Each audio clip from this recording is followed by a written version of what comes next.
بسم اللہ الرحمن الرحیم۔ السلام علیکم عزیز دوستو، 8 باتیں ایسی ہیں جو ہر ماں باپ کو چاہیے کہ وہ اپنی بیٹی کو بتا دے۔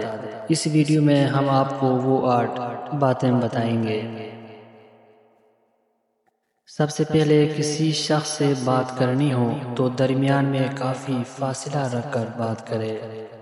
اپنے چچا زاد، خالہ زاد یا کسی بھی لڑکے سے چاہیے وہ کم عمر ہی کیوں نہ ہو، ہاتھ ملا کر مصافحہ مت کرو۔ کسی بھی مرد سے معاملہ کرتے ہوئے حدود کا خیال رکھو اور اپنا وقار برقرار رکھو۔ پست آواز میں آرام سے ہنسو، بلند آواز سے قہقہا مت لگاؤ۔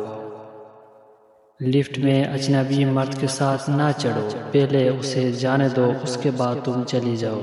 سڑکوں پر کسی بھی مرد سے بات کرنے سے گریز کرو۔ بعض نفسیاتی مریض ہوتے ہیں اور عورت کو نقصان پہنچانے کی کوشش کرتے ہیں۔ جب زمین سے کوئی چیز اٹھانے لگو یا دکان یا بازار یا عام جگہ پر ہو تو رکوع کے طریقے پر مت جھکو، بلکہ کمر سیدھی رکھ کر جھکو اور اسی طرح کھڑی ہو جاؤ تاکہ کوئی نازیبہ حیت پیدا نہ ہو اور جسم نمایاں نہ ہو۔ چھوٹی بیٹی کو دکان پر بیچنا ہو تو چھوٹے، باریک یا چست لباس میں مت بھیجو اور اسے زیادہ دیر ٹھہرنے یا دکاندار کے زیادہ قریب ہونے سے منع کرو۔ دوران سفر میں اپنی ذاتی زندگی کی چیزیں بیان نہ کرو۔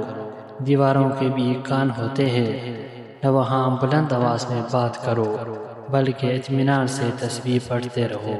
بعض لوگوں کا خیال ہے کہ یہ سب قدیم اور فرسودہ باتیں ہیں، لیکن دراصل یہ ہماری ذمہ داری ہے کہ اسے زندہ رکھیں، کیونکہ یہ ہمارے پاکیزہ دین کا تقاضا ہے۔ عزیز دوستو، اپنا بہت سارا خیال رکھیں۔ مجھے دیجیے اجازت، ملتے ہیں نیکسٹ ویڈیو میں، تب تک کے لیے اللہ نگہبان۔